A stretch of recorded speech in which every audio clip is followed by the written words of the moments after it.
Hi dear friend, today we have a new topic is a Signiraj. Signiraj. What is the meaning of the Signiraj? Signiraj is a profit earned by the Reserve Bank of India (RBI) from issuing currency, calculated as a difference between the face value of notes of and coin and their product distribution cost.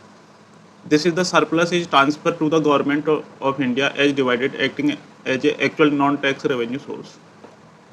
Definition of Signiraj: the revenue generated by the monopoly right to issue currency.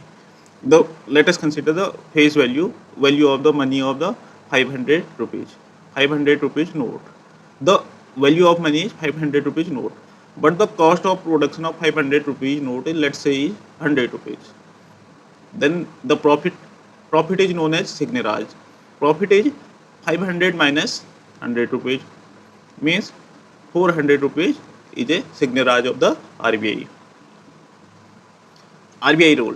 RBI as a sole authority of a banknote insurance. The RBI incur cost of printing, example press note, but they issue them at a high face value, resulting the significant profit.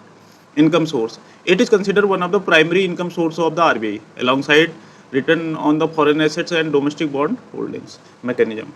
When RBI issue a 500 rupees note costing only a few rupees to produce, let us say I consider 100 rupees, the difference is considered the Signiraj. Inflation tax. High Signiraj, excessive money printing can lead to the inflation, effectively acting as a inflation tax on them the public. Transfer to the government. The surplus including Signiraj is transferred to the union government annually, helping finance public expenditure. Then we have another topic related to the Signiraj, the primary source of the income of RBI. First primary source is the interest on the foreign exchange assets written from the investing foreign currency asset like the bond and treasury bill. And second is the open market operations (OMO), interest and trading gains from buying and selling government securities bond. Signiraj, third primary source of income of RBI is Signiraj currency insurance, the difference between the face value currency notes and cost of printing distribution them. Then the fourth is liquidity adjustment facility (LAF) and MSF, interest on the lending to the scheduled bank and overnight on the under of the marginal standing facility. Then fifth is the management fees, fees earned to for managing borrowing of the central and state government. Let us look the PYQ question of the 2024. This question is UPSC 2024.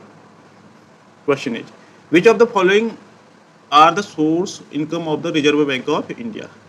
Buying and selling of the government bond, it is true. We read earlier. Buying and selling of the foreign currency, it is also true.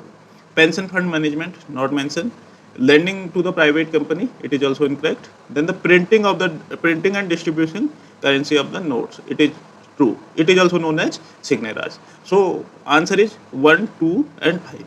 Option D is 5 answer. But in the official UPSC answer key, the option A marked as a correct. Even through the option D is the actual correct answer. I do not understand why the UPSC marks option A is correct. Who will be responsible for that?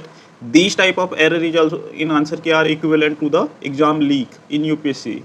They unfairly debar many hardworking students from the appearing in the mains exam. This is truly unjust and unfair. I personally condemn it.